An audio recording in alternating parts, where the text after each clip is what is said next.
18 फरवरी 2026 को और 17 फरवरी 2026 को मेरी ट्रेन थी श्री शक्ति ट्रेन से श्री माता वैष्णो देवी के दरबार पहुंच गई और माता वैष्णो देवी के दरबार सुंदर से दर्शन करके, प्राचीन गुफा के दर्शन करके, अट्टा आरती में बैठ करके और मैं आ गई भैरव बाबा, क्योंकि आप सभी को पता है कि बिना भैरव बाबा के धोख लगाए, उनके दर्शन किए हमारी यात्रा जो है संपूर्ण रहती है। और मुझे ऐसा लगता है कि मेरा ब्लॉग भी अधूरा रहने वाला है। तो जिस तरह मेरे आप अन्य वीडियो पर, अन्य ब्लॉग पर आप अपना प्यार देते हैं, इस ब्लॉग पर भी आप अपना ही प्यार दीजिएगा। पूरी जानकारी आपको ब्लॉग में मिलेगी, किस तरह मैंने सभी पड़ाव को पार किया और कैसे मैंने अपनी यात्रा को किया, किस तरह मेरे को प्राचीन गुफा के दर्शन किए, सारा एक्सपीरियंस मैंने अपने ब्लॉग में डाला है और छोटी छोटी जानकारी भी मैंने आपके साथ शेयर किया है। तो जय माता दी, हर हर महादेव। ब्लॉग को ज़्यादा से ज़्यादा शेयर कीजिएगा और कमेंट में अपना फीडबैक ज़रूर दीजिएगा, जिससे कि मैं और जानकारी लेकर के और माता वैष्णो देवी की यात्रा से संबंधित जानकारी आपको दे सकूं। जय माता दी, हर हर महादेव। जय माता दी, हर हर महादेव। मेरा फिर से एक और सफ़र रेडी श्री माता वैष्णो देवी के दरबार। इस समय मैं मौजूद हूँ न्यू दिल्ली रेलवे स्टेशन और ये खड़ी है मेरे पीछे श्री शक्ति ट्रेन। तो कहते हैं कि जब ट्रेन का नाम ही श्री शक्ति हो तो दर्शन और सफ़र कैसा होगा, वो तो आप लोग कमेंट सेक्शन में मुझे बताइएगा। क्योंकि श्री और शक्ति, श्री मतलब भगवान श्री हरि और शक्ति मतलब माता लक्ष्मी, माता दुर्गा, माता सरस्वती, माता लक्ष्मी, है ना। तो हम इस अपनी श्री शक्ति ट्रेन में सवार होकर के निकल चुके हैं अब माता वैष्णो देवी के दरबार। तो यह सफ़र मेरा है ना बहुत ही मतलब मेरे लिए ना बहुत ही कोइंसिडेंस होने वाला है कि मैं फरवरी में मेरी 1 वीक के अंदर मेरी दूसरी ये यात्रा रहने वाली है। इस बार जो मेरी यात्रा रहने वाली है ये मेरी ग्रुप यात्रा भी नहीं है, इस बार मैं सिंगल यात्रा कर रही हूँ। क्योंकि ना जाने मुझे नहीं पता कि माता वैष्णो देवी का बुलावा मुझे कैसे इतनी जल्दी आ गया। What a coincidence. आप मेरे साथ है ना ब्लॉग में बने रहिएगा। मैं ब्लॉग में आपको पूरी जानकारी दूँगी, भवन पे आपको कहाँ रुकना है, ट्रेन में ने मुझे किस समय यहाँ से पिक किया और किस समय कटरा में मुझे ड्रॉप किया और वहाँ मेरा एक्सपीरियंस कैसा रहा, पूरी फुल डिटेल आपको ब्लॉग में मिलेगी। तो जय माता दी, हर हर महादेव। बने रहिएगा मेरे साथ एट द एंड तक मेरे ब्लॉग में श्री माता वैष्णो देवी की पवित्र यात्रा करते हुए रवाना हो चुके हैं। तो जैसे ही हम लोग कटरा पहुंचेंगे तो आपके साथ वो वाली भी वीडियो शेयर करेंगे। अब हम थोड़ा सा करते हैं जलपान ग्रहण और फिर उसके बाद हम हो जाएंगे लंबे और सीधा आँख खुलेगी हमारी कटरा पे जाके, जहां हमारी माता वैष्णो देवी के अर्धकुंवारी के दर्शन होते हैं बहुत दूर से। जय माता दी, हर हर महादेव। जय माता दी। हम जा रहे हैं सोने और सुबह मिलेंगे आप सभी से श्री माता वैष्णो देवी के दरबार। मैं भी सो गई, मेरी फ्रेंड भी सो गई और अब हम मिलेंगे सुबह सीधा कटरा। जय माता दी। जय माता दी। फाइनली 5:40 पर हमारी श्री शक्ति ट्रेन ने हमें उतार दिया कटरा के स्टेशन पे। और ये सुंदर सा दृश्य जहाँ पर आने के बाद एक सुकून, कहते हैं ना, एक सुकून मिलता है। ये मेरे पीछे त्रिकुटा पर्वत और सामने छोटी सी लाइट जलती हुई अर्धकुंवारी टेम्पल की। तो हर हर महादेव। बहुत जल्द बस RFID कार्ड की ओर रवाना होते हुए। और ये आपका कटरा स्टेशन। आप सभी को पता है कि अर्ली मॉर्निंग में रश काफ़ी होता है, तो यहाँ पे जिनके ऑन ड्यूटी जो पुलिस कर्मी होते हैं वो हमें रुकने नहीं देते हैं, तो हम पिक्स वगैरह नहीं ले सकते हैं। तो बस जल्दी से अपने RFID कार्ड सेंटर की ओर निकलते हुए ब्लॉग में बने रहिएगा आप लोग, है ना। पूरा ट्रेन ना तो लेट और ना ही जल्दी, मतलब अपने निर्धारित समय पे उसने हमें उतार ही दिया था। और मैं क्या बताऊँ आपको, यहाँ पे आने के बाद जो सुकून मिलता है ना वो अलग ही होता है। और जो लोग मेरे साथ यात्रा करते हैं उन्हें पता ही होगा कि क्या है यहाँ पर ना। कोई नहीं ओके। एक अलग ही जोश, अलग ही जुनून, मतलब ऐसा क्या है यहाँ पर ना, ऐसा क्या है, तो ऐसा क्या है, मैं क्यों यहाँ हर महीने आती हूँ उसका भी एक रीज़न है। और इस महीने तो बस माता रानी का 1 वीक में दूसरी बार बुलावा। व्हाट अ कोइंसिडेंस, मुझे नहीं पता। कहते हैं कि यहाँ वही आता है जिसे माता रानी बुलाती है। और मैं कहती हूँ कि लॉटरी की टिकट खरीदो और बस आ जाओ। जय माता दी। तो सबसे पहले मैं बता दूँ आपको कि यात्रा को शुरू करने के लिए RFID कार्ड बहुत ज़रूरी होता है। तो आपको यात्रा शुरू करनी है तो जैसे ही आप रेलवे स्टेशन क्रॉस करते हैं कटरा का, तो वहाँ से आपको मेन क्रॉसिंग पर ही एग्ज़िट जैसे ही आप होते हैं तो आपको है ना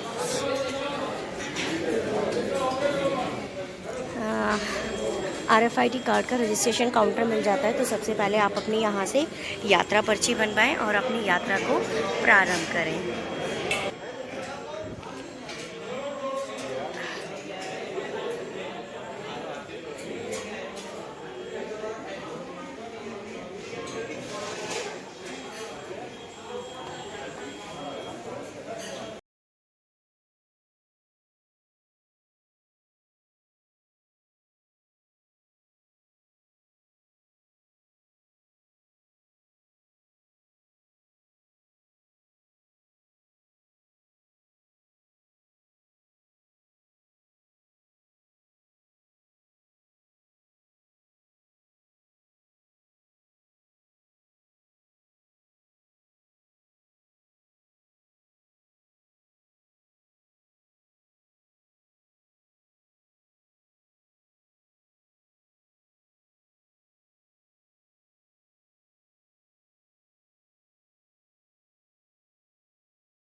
जय माता दी, हर हर महादेव। फाइनली आ गए हैं हम अपने दर्शनी दरवाजे पर। जैसा कि आप सभी को पता है कि दर्शनी दरवाज़ा यात्रा का मुख्य पड़ाव है। यहाँ पर आपके RFID कार्ड, आपका लगेज आदि चेक होता है।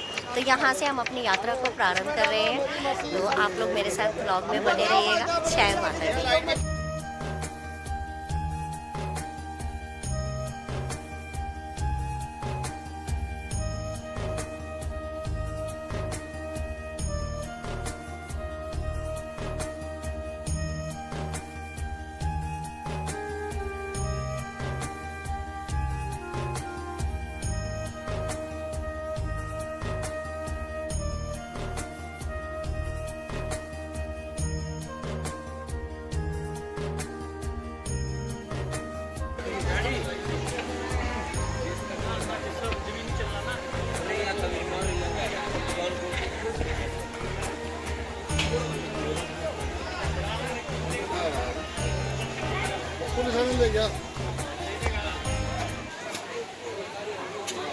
जय माता दी, हर हर महादेव। अब हम पहुंच गए हैं अपने दूसरे गीता देवी मंदिर के पास, बाथिंग घाट, जिसे हम बाथिंग घाट के नाम से जानते हैं, प्राचीन बाण गंगा के नाम से भी जानते हैं। यही वही पवित्र स्थान है जहां पर श्री माता वैष्णो देवी ने अपने केसों को धोया था और अपने तरकस में से तीर निकाल के जब वीर बजरंगी को प्यास लगी थी तो इस बाण गंगा को उत्पन्न किया था। तो इसे बाण गंगा भी कहते हैं और इसे बाल गंगा भी कहा जाता है। केसों को धोया था इसीलिए इसे बाल गंगा कहते हैं, और बाण से उत्पन्न किया था, तरकस में से तीर निकाल के इसे बाण गंगा भी कहते हैं। तो यही वह पवित्र स्थल है जहाँ पर पवित्र जल में स्नान आदि करके या शुद्ध जल से छींटे लगा करके आप अपनी यात्रा को आगे बढ़ाते हैं। यहाँ पर मैं एक बात कहना चाहूँगी आप सभी से कि बाण गंगा की पवित्रता को और स्वच्छता को आप लोग बनाए रखें। ऐसा मैं इसलिए कह रही हूँ क्योंकि मैंने यहाँ पर बहुत बारी, मैं एवरी मंथ यहाँ पर आती हूँ, मैं देखती हूँ कि कुछ लोग यहाँ पर साबुन शैम्पू का इस्तेमाल करते हैं। तो प्लीज़ इसकी पवित्रता को बनाए रखने के लिए, इसकी शुद्धता को बनाए रखने के लिए साबुन शैम्पू का आप इस्तेमाल ना करें और यहाँ पर कपड़े आदि ना धोएं, क्योंकि देखिएगा ये अपने आप में इतनी पवित्र है। अगर आप यहाँ पर साबुन शैम्पू का इस्तेमाल करते हैं, साबुन शैम्पू का कपड़े आदि धोते हैं, तो आप अपनी गंदगी यहाँ पर छोड़ के जाते हैं। कहते हैं कि बाण गंगा, गंगा जो है पाप का नाश करती है, तो इसका मतलब ये नहीं है कि आप अपनी गंदगी भी यहाँ पर छोड़ कर जाएंगे। तो जय माता दी, हर हर महादेव। मिलते हैं अपने नेक्स्ट पड़ाव चरण पादुका पर।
माता दी, हर हर महादेव। दर्शनी दरवाजा बाण गंगा, 2 पड़ाव को पार करते हुए और माता रानी के यात्रा ट्रैक पर जय माता दी का घोष का नारा लगाते हुए अब मैं आ गई हूँ आपके चरण पादुका पर। कहते हैं कि यह वह पवित्र स्थान है जहाँ पर माता वैष्णो देवी का पीछा भैरवनाथ कर रहे थे और उन्होंने यहाँ पर रुक कर के कुछ समय के लिए रुकी थी वो और उनको पीछे मुड़कर देखा था। तो कहते हैं तभी से उनके पद चिन्ह जो है यहाँ पर विराजमान हो गए हैं। तो कहते हैं कि यहाँ पर माता वैष्णो देवी की जो चरण पादुकाएँ बनी हुई हैं, जो पद चिन्ह बने हुए हैं, उन्हें बहुत ही सुंदर सुशोभित पायल से शोभित किया गया है।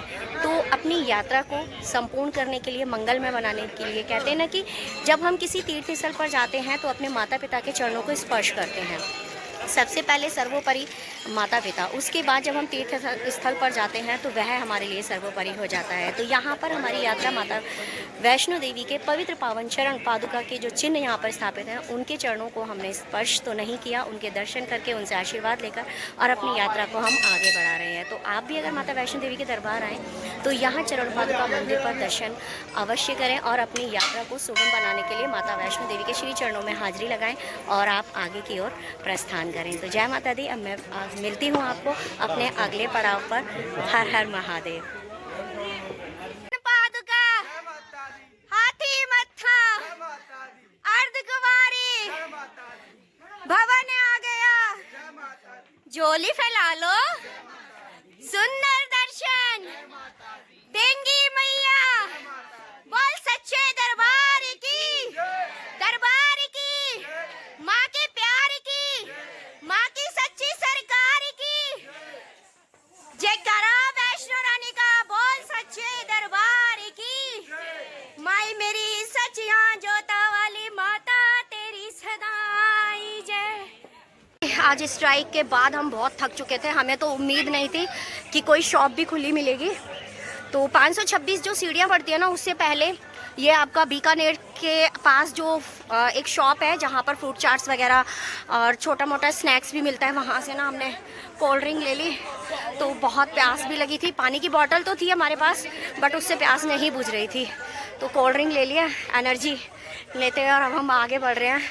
बट आप लोग यार बी अवेयर, कटरा की सिचुएशन को देखकर ही सफ़र करें। सोचो हम जैसे इन्फ्लुएंसर का ये हाल है, तो जो लोग नहीं आते हैं, पहली बार आए हैं, उनका क्या होगा।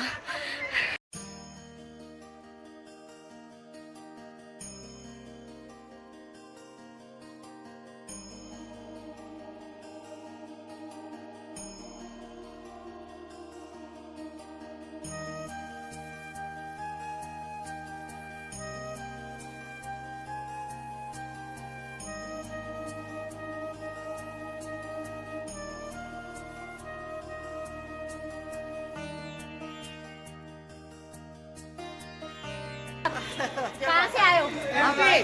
एमपी से। आपकी उम्र क्या होगी? फिर भी 80 की। देखो मेरे साथ है ना, मुझे एक एमपी के भक्त मिले हैं जो ग्रुप यात्रा कर रहे हैं। तो देखो ये 80 साल अपनी एज बता रही है मुझे। तो जो लोग घोड़ा पिट्ठू पालकी पे चलते हैं ना, उनके लिए ये तीनों आंटियां, देखो मेरे साथ है ना, ये 3 आंटी दे रही हैं। मेरे को ऐसा लग रहा है कि मेरे साथ माँ काली, माँ सरस्वती और माँ लक्ष्मी तीनों चल रही हैं। तो ये 3 आंटियां मेरे साथ हैं। Aunty please. जय माता दी। जयकारा शेरावाली दरबार सच्चे दरबार की। तो इसे कहते हैं माता रानी का चमत्कार और भक्ति में शक्ति। अगर आप सच्चे दिल से दर्शन करना चाहते हैं तो देखो मुझे यात्रा ट्रैक पर ही एमपी के ग्रुप में 3 आंटियां मिली जो अपनी एज 80 बता रही हैं। तो मेरे लिए तो एग्जाम्पल है ही है, और साथ के साथ जो घोड़ा पिट्ठू पालकी का सहारा लेके जाते हैं ना, उनके लिए इनसे बड़ा एग्जाम्पल कोई हो नहीं सकता। तो जय माता दी, हर हर महादेव। माता रानी का जय घोष करते हुए अपनी यात्रा को आगे बढ़ाए, ना कि घोड़ा पिट्ठू पालकी का सहारा ले। जय माता दी।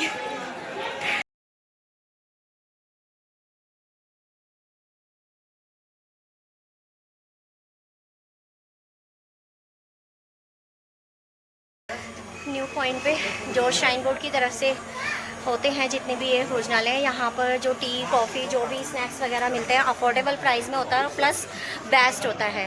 तो आप यात्रा ट्रैक पर अगर कहीं भी टी कॉफ़ी या कोई भी स्नैक्स वगैरह लेना चाहते हैं तो आप जो श्राइन बोर्ड की तरफ से जो आपको सुविधाएं मिलती है ना, आप उनका ही लाभ उठाएँ। जय माता दी। बेस्ट एंड चीप रेट पर आपको बेस्ट चीज़ मिलेगी।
मैंने सोचा था कि आज है ना हड़ताल है, तो हमने अपने लिए कुछ नीचे से ले लिया था, लेकिन मुझे लगा कि मुझसे ज़्यादा नीड है ना इन जानवरों को है, क्योंकि मंकीज़ वगैरह जो होते हैं वो हमारे ही भरोसे पर यहाँ पर रहते हैं। तो आप अगर अपने साथ आते हैं ना तो इन चीज़ों के लिए भी ना कुछ लेकर आए। जैसे मंकी को चने और केले प्यारे होते हैं, अब ख़त्म हो गया, तो मैंने सोचा क्यों ना मैं तो कुछ भी खाकर पेट भर लूँगी, लेकिन मैंने इसको खिलाना ज़रूरी समझा, क्योंकि ये निर्जीव है, जीव कुछ कह नहीं सकता, मांग नहीं सकता। तो मैंने इसको ख़त्म हो गया, अब नहीं है, अब ख़त्म हो गया, अब नहीं है, ख़त्म हो गया।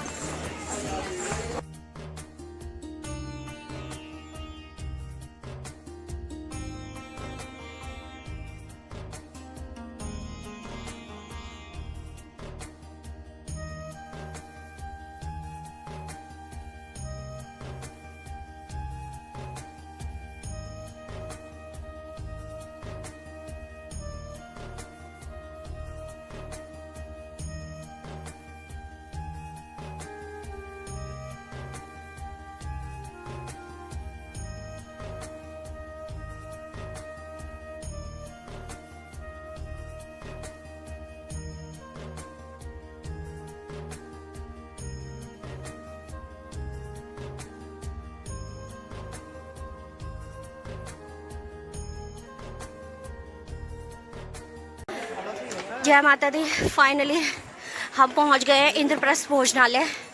यहाँ पहुंचते पहुंचते एक सुकून सा मिलता है। क्यों? मुझे ऐसा लगता है कि हमारा आधा रास्ता अब तय हो चुका है।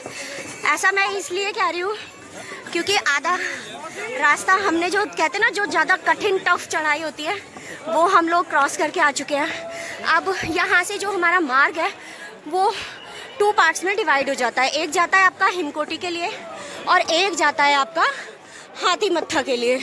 तो हाथी मत्थे का मार्ग ना लेते हुए मैं जाऊंगी हिमकोटी मार्ग से, जहाँ पर आपको बैटरी कार की सुविधा मिलती है। और ये जो आप मेरे सामने मार्ग देख रहे हैं ना, एक मार्ग जाता है आपका हाथी मत्थे के लिए और एक मार्ग जाता है आपका ये हिमकोटी के लिए। तो अगर आप इस मार्ग को लेते हैं तो इस पे ना आपको बैटरी कार की सुविधा मिलती है। बाकी जो आपका पिट्ठू, घोड़ा, पालकी वाले होते हैं वो नहीं मिलेंगे आपको। लेकिन हाँ, बच्चों के लिए जो प्रेम की सुविधा है ना, वो आपको यहाँ पर मिल सकती है। दूसरा, ये जो मार्ग है ना, थोड़ा सा सुगम भी है। और ये जो सामने मैं आपको दिखा रही हूँ हाथी मत्था मार्ग, ये आपका 1.5 किलोमीटर फालतू भी है और थोड़ा सा टफ भी है। मतलब इसकी चढ़ाई थोड़ी सी ज़्यादा है। तो अगर आप वैष्णो देवी के दरबार आ रहे हैं दर्शनों के लिए तो आप हिमकोटी मार्ग को ही चुनें, क्योंकि ये आपका 1.5 किलोमीटर कम भी है और प्लस सुगम भी है। तो जय माता दी, हर हर महादेव। ये आपका बैटरी कार का प्रीपेड काउंटर है।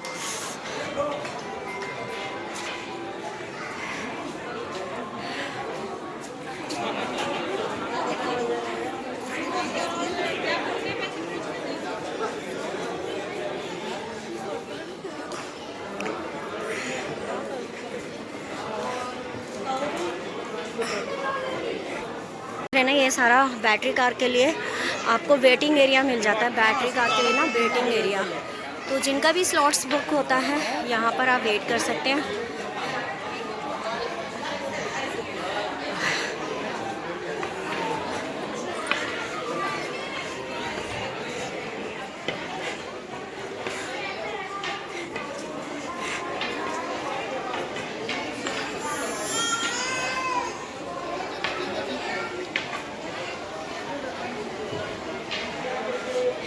जय माता दी। अब ये मार्ग है ना, आप देख पा रहे होंगे, एक हरिद्वार की तरफ जाता है, एक ताराकोट की तरफ जाता है और एक आपका हिमकोटी की तरफ, जो कि हमें लेके जाता है श्री माता वैष्णो देवी के दरबार। और ये वाला जो मार्ग आप सामने देख रहे हैं ना, ये आपका ताराकोट मार्ग है। ये आपका बहुत ही, मतलब कहते हैं ना कि बहुत ही सुगम चढ़ाई है इस पर। लेकिन ये प्राचीन मार्ग के, अगर मैं कंपेयर करूं तो प्राचीन मार्ग से ये 2.5 किलोमीटर इसकी जो चढ़ाई है वो थोड़ा सा फालतू है, किलोमीटर। और जो हमारा प्राचीन मार्ग है, जिससे हम जैसे कि बाण गंगा, चरण पादुका, अर्धकुंवारी, ये सारे पड़ाव, गीता देवी मंदिर, आपका इच्छापूर्ण मंदिर को जब हम क्रॉस करते हुए आते हैं तो ये जो वाला जो प्राचीन मार्ग है, दक्षिण दरवाजे को जब हम क्रॉस करके आते हैं तो वो हमारा 2.5 किलोमीटर कम पड़ता है।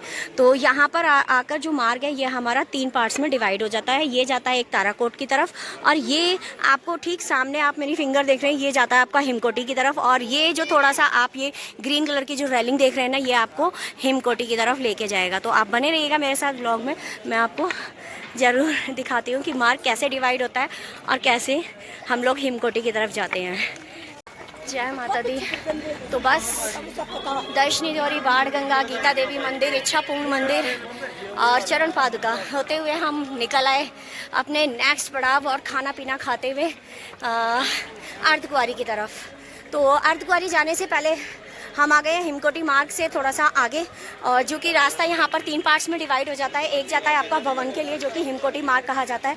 एक जाता है आपका अर्धकुंवारी के लिए, ये आपका जो इस समय बंद किया हुआ है। अब आई डोंट नो कि क्यों बंद किया हुआ है ये। और ये आपका जो नीचे आप देख रहे हैं, ये आपका ताराकोट के लिए जाता है। तो अब हम अर्धकुंवारी के लिए निकल रहे हैं। पहुंच गए अपने अगले पड़ाव और अपना आधा सफ़र तय करते हुए श्री माता वैष्णो देवी से मिलने का आधा सफ़र हमारा यहाँ पर तय हो जाता है। जी हाँ, हम आ गए हैं अर्धकुंवारी मंदिर।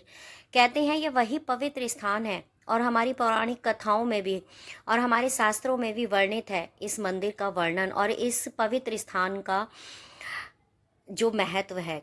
माता वैष्णवी ने यहाँ पर 9 महीने तप किया था, तपस्या की थी। और कहते हैं जो इस प्राचीन गर्भजून गुफा से, उस गुफा को प्राचीन गर्भजून गुफा के नाम से प्रसिद्ध कर दिया गया। और जो भक्त माता वैष्णो देवी की इस प्राचीन गर्भजून गुफा से, अर्धकुंवारी मंदिर में प्राचीन गर्भजून गुफा से दर्शन करता है, उसके सारे कष्ट दूर हो जाते हैं। वो नर्क लोक को ना जाते हुए स्वर्ग लोक को उसकी प्राप्ति होती है, सारे कष्ट उसके मिट जाते हैं। यहाँ पर आपको फ्री अकोमोडेशन भी मिल जाता है और साथ के साथ आपको शैलपुत्री भवन में डॉर्मेट्री की भी सुविधा मिल जाती है, और थोड़ी सी आगे चलने पर ही आपको जो है यहाँ पर फ्री लंगर की सुविधा भी मिल जाती है। अगर आप माता वैष्णो देवी के मंदिर आते हैं और यात्रा ट्रैक पर आप आते हैं और आपको अर्धकुंवारी के दर्शन करने हैं, तो आप अपना टोकन नंबर यहाँ से जाते वक्त लेकर के ज़रूर जाइएगा, जिससे कि आपको आते वक्त आसानी से दर्शन हो सके। क्योंकि अर्धकुंवारी प्राचीन गर्भजून गुफा के दर्शन करने के लिए आपको काफ़ी घंटे का वेटिंग टाइम दिया जाता है। तो जय माता दी। यात्रा ट्रैक पर मुझे मिल गया एक ये सुंदर सा हिरन। कहते हैं ये जीव जो है किसी से कुछ नहीं कहते, लेकिन कुछ ना कहते हुए भी बहुत कुछ कह जाते हैं।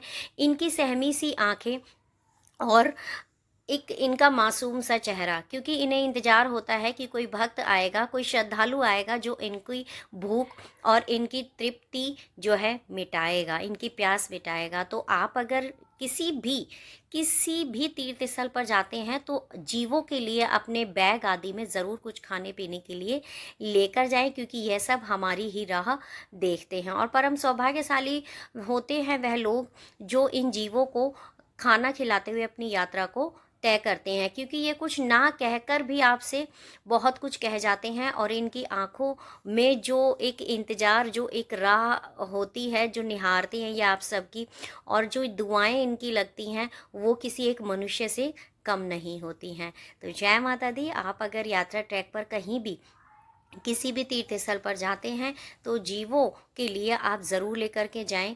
केले हो गए, चने हो गए, कोई भी खाने का कोई भी सामान जो है आप ज़रूर लेकर के जाएं। जय माता दी।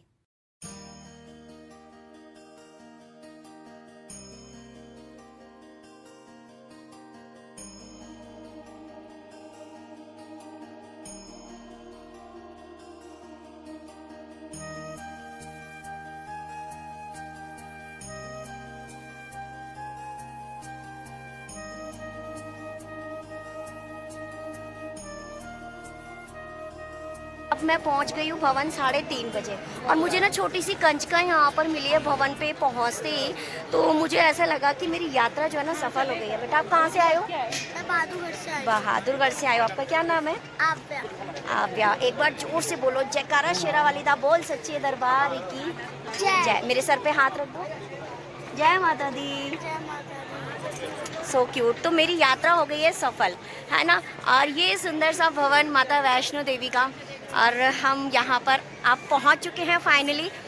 तो कहते हैं ना कि माता के एक दीदार के लिए हम सभी पागल होते हैं ना। तो मेरी आंखें थोड़ी सी नम हो जाती हैं यहाँ पे आकर के। मुझे नहीं पता, क्योंकि कहते हैं ना कि जब एक बेटी मायके जाती है तब भी उसकी आंखों में आंसू होते हैं, और एक बेटी जब मायके से लौटती है तब भी उसकी आंखों में आंसू होते हैं।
दर्शन करने के बाद थोड़ी सी हमें लगी भूख, क्योंकि हम भवन पर पहुंच गए थे जल्दी, तो हमने पहला टारगेट हमारा रहा माता रानी के दर्शन करना।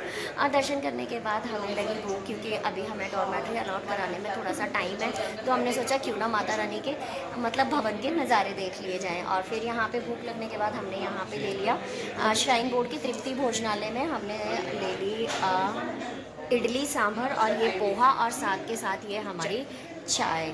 तो बस कहते हैं ना, बिना खाए कुछ हो नहीं सकता।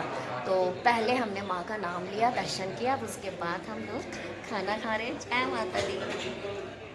यात्रा करने के बाद, भवन पहुंचने के बाद माता रानी के दर्शन किए। दर्शनों के पश्चात फिर जब दिन ढला और थोड़ा सा अंधेरा हुआ, तो माता रानी के सुंदर से भवन के और वहाँ के सुंदर से नज़ारों को मैंने अपने फ़ोन के कैमरे में और अपनी नज़रों के कैमरे में मैंने कैद किया। सुंदर सा दृश्य माता वैष्णो देवी के पवित्र पावन भूमि का, जहाँ आप जाकर के अपने आप को समर्पित कर देते हैं। यह एक ऐसा स्थान है जहाँ पर श्रद्धा, समर्पण, भक्ति सब कुछ देखने को आपको मिलता है। तो मैंने जब यह सब देखा, वैसे तो मैं हर महीने जाती हूँ, लेकिन पता नहीं क्यों मुझे हर बार कुछ अलग नज़र आता है। इस बार का एक्सपीरियंस मेरा अलग रहा। यात्रा ट्रैक पर मुझे बुज़ुर्ग माँ के रूप में 3 आंटियाँ मिलीं, जिन्होंने मुझे आशीर्वाद दिया, और यात्रा ट्रैक पर वो मेरे साथ रहीं। तो मुझे लगा कि माता वैष्णो देवी अपने तीनों पिंडियों के रूप में, महाकाली, माँ सरस्वती और माँ लक्ष्मी के रूप में मेरे साथ चल रही हैं। तो यही होता है कि जब आपकी श्रद्धा, भावना, लगन आपके इष्ट के प्रति बिल्कुल एकदम इतनी गहरी हो जाती है और उसको आप समर्पित कर देते हैं अपने आप को, तो कहीं ना कहीं किसी न किसी रूप में आपको दर्शन हो ही जाते हैं। और फिर आपने देखा अभी मेरे पीछे वीडियो में कि मुझे भवन पे आते ही एक कन्या ने भी मुझे दर्शन दिया और बहुत अच्छे से उसने मेरे से बात की। तो जब यह सारा वाक़या मेरे साथ हो गया और मैं बहुत ही मतलब एक अलग ही अनुभूति मेरे अंदर हो रही थी।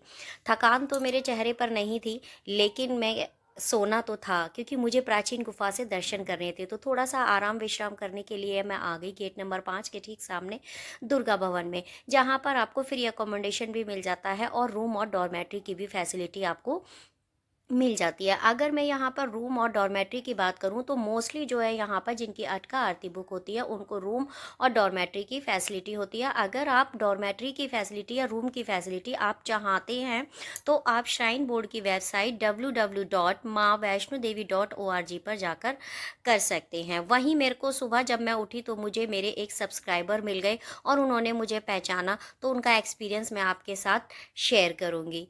तो आप देखेंगे कि किस तरह से उन्होंने मुझे पहचाना और किस तरीके से वो मुझसे बात कर रहे थे, और किस तरह उन्होंने मुझे अपने आप को कहा कि मैं तेरे पिता समान हूँ। मतलब उनके ये शब्दों ने मुझे भावुक कर दिया, और बहुत ही मेरे लिए वो पल बहुत ही भावुक था कि कोई मुझे वहाँ पर मिला जो मुझे अपनी बेटी के समान मेरे साथ जो है व्यवहार किया, और मुझे मेरे शीश पर अपने दोनों हाथों को रखकर उन्होंने आशीर्वाद दिया।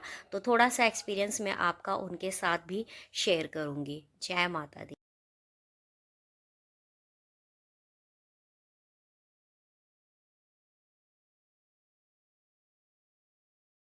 तो आपकी वीडियोस में देखता रहता हूँ, बहुत अच्छी प्रेजेंटेशन होती है आपकी और बड़ी हेल्पफुल थैंक यू सर, होती है। थैंक यू तो मैं दिल्ली से, आपका क्या नाम है? विक्रांत छाबड़ा, हम लोग दिल्ली से आए हैं।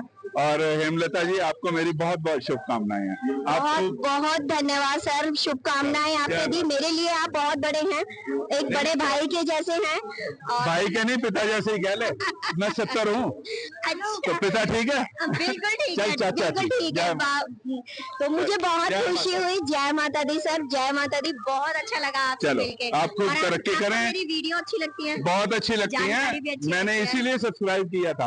ओके, थैंक यू चलो, sir, thank thank you. You. जय माता दी खुश सर। रहो।